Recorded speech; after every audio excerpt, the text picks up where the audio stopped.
Ganyan mo na ba ako batiin at salubungin after so many years, ha? Maarting ani to.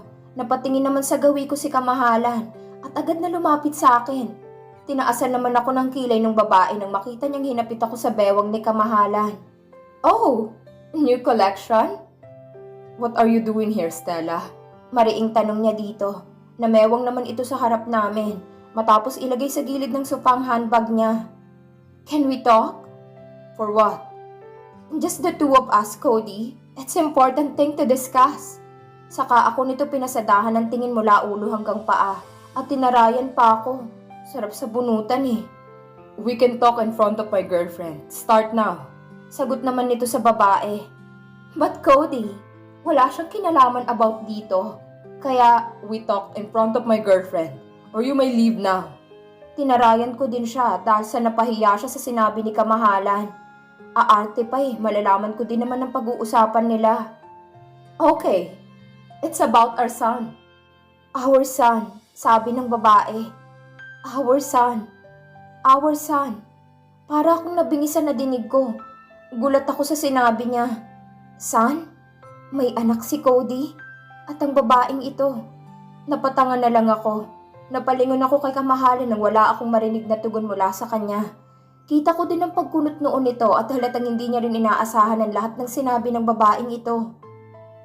What are you talking? I know na hindi ka maniniwala agad pag sinabi ko sa iyo tungkol sa anak natin.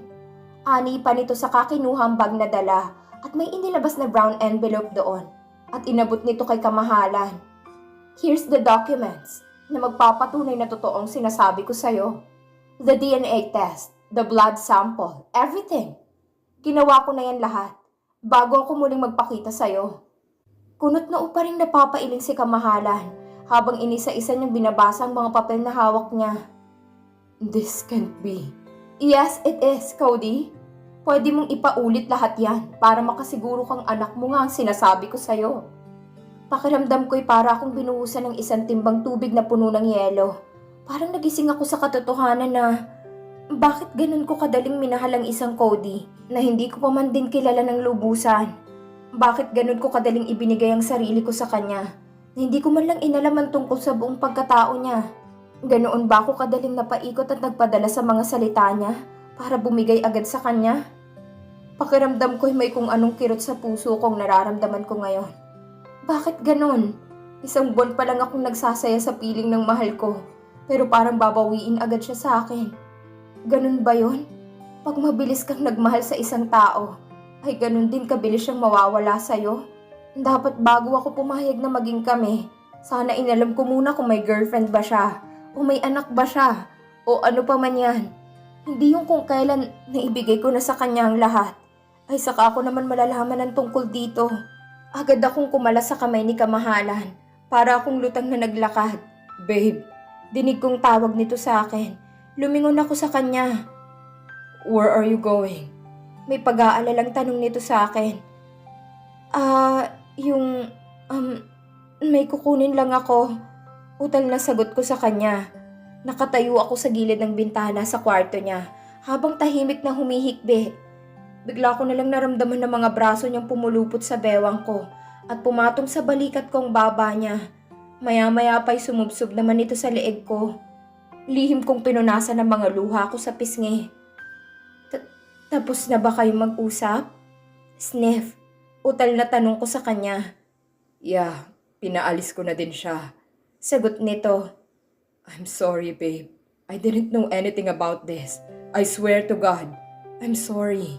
Bulong nito sa akin habang mas hinigpitan lalong pagkakayakap sa akin sa bewang. Hinalikan pa ako nito sa pisngi ko. Bago niya ako pinihit paharap sa kanya. Pinunasan nito ang mga luha sa pisngi ko. Don't cry, okay? Nito saka ako hinalikan sa noo ko. Iiwan mo na ba ako? Sumisinghot na tanong ko sa kanya. What? Of course not. Why you asking that damn question? May anak na kayo, di ba? Sniff, hindi mo na ako I don't care kung ako nga ang ama ng batang sinasabi niya. All I care is you. Us. I love you, Chelsea. At walang magbabago doon. Seryosong anito sa akin habang hawak niya ako sa magkabilang pisngi ko. Babe, he's already 6 years old. So ibig sabihin kung totoo ngang anak ko siya, nagawa ko yung dati pa man, nung hindi pa kita nakikilala. I'm sorry, but like what I have said earlier, na hindi ko alam ang tungkol dito. Paliwanag nito sa akin. Stop crying, Chelsea. I don't want seeing you crying because of that nonsense. I know Stella. Siguro kagaya dati gumagawa na naman siya ng paraan para makuha ko ulit. Pero I promise you na hindi yun mangyayari dahil ikaw ang mahal ko. Hindi ko alam, pero ramdam ko ang katotohanan sa mga binitawan niyang salita. Pakiramdam ko ay kahit papaano nabawasan ang sakit at bigat sa puso ko dahil sa mga paliwanag niya. Tama siya. 6 years nang nakakaraan. Siguro naman hindi ko na kailangan magalit o magtanim ng sama ng loob sa kanya dahil sa pagkakaroon niya ng anak mula sa ibang babae. Hindi pa kami magkakilala noon. Pareho naming hindi pa alam na may isang ako at siya na nabubuhay sa mundong ito. I love you, Chelsea. Don't worry at gagawa ako ng paraan. Ipapaulit ko ulit ang test niya. I know Stella. Kaya niyang gawin lahat makuha lang ang gusto niya. I was wondering kung paano siya nakakuha ng sample ko para sa DNA ng anak niya. Matagal na kaming hindi nagkikita. Patuloy na paliwanag nito. Niyakap naman ako nito ng mahigpit. Paano kung totoong siya nga ang tatay? Pero mahal ko si Kamahalan. Hindi ko siya iiwan para lang mapunta sa babaeng yon. Kung totoo mang anak niya ang sinasabi ng babae, wala akong ibang gagawin kundi ang tanggapin ito. Dahil mula siya sa lalaking mahal ko. Sa prince na mahal ko. I love you too, Kamahalan. Enough crying, Chelsea ko. Kinintalan pa ako nito ng halik sa noo ko. Pagkatapos ay sa labi ko. Pinunasan muli nitong mga luha sa pisngi ko. I'm sorry, babe. Wala kang kasalanan. Kung anak mo man talaga yun, tatanggapin ko. Kasi mahal kita at hindi ako papayag na mapunta ka sa babaeng yun kung yun man ang balak niya. Nahihirapang ani ko sa kanya. Ngumiti naman ito sa akin ng mapait. Thank you, Chelsea ko. I promise you na gagawin ko ang lahat, okay? Smile ka na. Kahit masakit at mahirap, ngumiti na lang din ako sa kanya nang muli niya akong yakapin. Okay lang yan, Chelsea. Unang problema pa lang yan sa inyo. Pero makakaya mo yan. Come on, babe. Let's eat. At lumamig na ang niluto mo. Ayokong Nagulat na lang ako nang bigla niya akong buhatin at mabilis na lumabas ng kwarto at nagtungo sa kusina. Kakain tayo o ikaw ang kakainin ko, babe. Napapangisi niyang sabi. Masarap ka pa naman. I mean, itong niluto mo. Napapangisi ulit siya. Napangiti na lang din ako sa kalokohan niya. Seriously, mas masarap ka pa kaysa dito, babe. Naman eh. Kunwari ay inis na saad ko sa kanya, pero kinikilig talaga ako. Tumatawa siya. Ayan, smile ka na, babe. Papangit ka lalo niyan. Anito habang naglalagay ng pagkain sa plato namin. Pangit, pero mahal mo naman. Nakangusong saad ko sa kanya. Very much. Mabilis na sagot nito sa akin habang nakangiti. Kamahalan ko, tulog na tayo. Antok na ako eh. Ani ko dito ng pagkahiga nito sa kama ay bigla ako nitong niyakap. Babe ko, gusto ko gumawa na din tayo ng baby natin. Nabigla naman ako sa sinabi niya sa akin. Agad ko siyang tinitigan sa mga mata niya. Mapupungay ang mga mata niya na lalo pang nagpapa-inlove sa akin sa araw-araw na magkasama kami. Ha? Tanong ko ulit sa kanya. I want us to make our baby, babe ko. Bulong nito sa akin sa namamaos na boses niya. Please, Chelsea ko. Gusto ko naman matawa sa mga sinasabi niya sa akin. Ano bang nangyari sa isang to? Mula kaninang umuwi siya galing trabaho niya, mas lalo itong sweet at malambing sa akin kaysa sa mga nakaraang araw. Kita ko naman sa mga mata niya ang sinseridad sa mga sinabi niya. Napangiti na lang ako sa kanya at ikinawit sa leeg niya ang mga braso ko. Ilan ba ang gusto mo, kamahalan ko? Nakangiting tanong ko sa kanya. Mabilis ako nitong kinintalan ng halik sa mga labi ko bago ako sinagot. Kunwari ay nag-isip pa ito. Gusto ko ng isang team. Ouch! Daing nito ng paluin kong braso niya. Kalokohan na naman eh. Nakangusong saad ko sa kanya. Tumawa lang ito sa akin sa hinaplos ang mukha ko at hinalikan na magkabila nito. I am not kidding, Chelsea ko. Marami mas masaya. Hindi ko naman kaya yun, kamahalan ko. Malulosyang agad ako nun, lalo pa kung sunod-sunod. Okay na yung dalawa. Sabi ko dito na talagang sineryosong sinabi niya. Gusto ko na din naman na magka-baby na din kami ni kamahalan para mas mapasaya ko pa siya lalo pag nabigyan ko na siya ng anghel namin. Okay, Chelsea ko. For now, okay na muna ang dalawa. Pero pag nag 1-year-old na sila, gagawa agad tayo ha. I want more kids around us. Gusto ko madami sila para maingay sa bahay natin. Sige. Pero agad-agad ngayon? Parang inosenteng tanong ko sa kanya na ikinangiti naman ito sa akin. Napaigtad na lang ako sa likod ko nang bigla niyang yakapin at hagkan. Di ko naman mapigilan na hindi tumugon sa kanya. Lalo pa't dalang-dala ko sa mga halik niya sa akin. Halik na kahit kailan na hindi ko napagsasawaan at hahanap-hanapin ko. Maya-maya din ay tumigil ito sa ginagawa niya at tiningnan akong muli. Yeah, gusto ko ngayon na. I'm tired and stressed but you know, you are my stress reliever, babe ko. Haha, okay kamahalan ko. Inangkla ko pa sa bewang niya ang mga binti ko. Saka ako walang alinlangan na tinugon muli ang mga halik niya sa akin. 2 linggo na mula nang malaman namin ang tungkol sa anak niya daw kay Stella. Last week ay inasikaso niya na din ang gaya ng sabi niyang ipapaulit niya ang DNA nito para makasiguro. Kahit naman lumabas ang totoo na siya nga ang tatay nito, ay tatanggapin ko. Gaya ng sabi ko sa kanya, dahil mahal ko siya. Alangan namang ayawan ko ang bata kung galing ito sa mahal ko. Kinabukasan ay pinuntahan namin ang abogado niya. Nasa sala kami at magkatabing nakaupo sa mahabang sofa, habang kaharap naman namin ang attorney niya. Hawak niya ako sa kamay, habang pareho kaming kabado na malaman ang resulta nito. Here is the result, Mr. Alegre. Iniabot nito sa kanyang brown envelope. Pagkatanggap niya dito ay muli pa itong tumingin sa akin at marahang pinisil ang palad kong hawak niya. Ngumiti ako sa kanya. Buksan mo na, kamahalan. Ani ko sa kanya. Hindi ko naman maiwasan ang hindi mapatitig sa kanya. Kasabay ng malakas na tibok ng puso ko habang nag-aantay sa sasabihin niya. Maya-maya ay ibinalik niya sa loob ng envelope ang papel na binasa niya. Thank you, attorney. I will talk to you tomorrow at my office. Tumayo ito sa tabi ko at nakipagkamay pa sa abogado niya. No problem, Mr. Alegre. I'll go ahead. Sinundan ko pa ng tingin ng papalabas ng pinto na abogado niya. Pagkuway lumapit ako sa kanya. Hinawakan ko pa ang braso niya. Kamahalan ko. Humarap naman ito sa akin at bigla akong hinawakan sa magkabilang pisngi. Walang sabi-sabi na hinalikan niya ako. Confirmed, babe.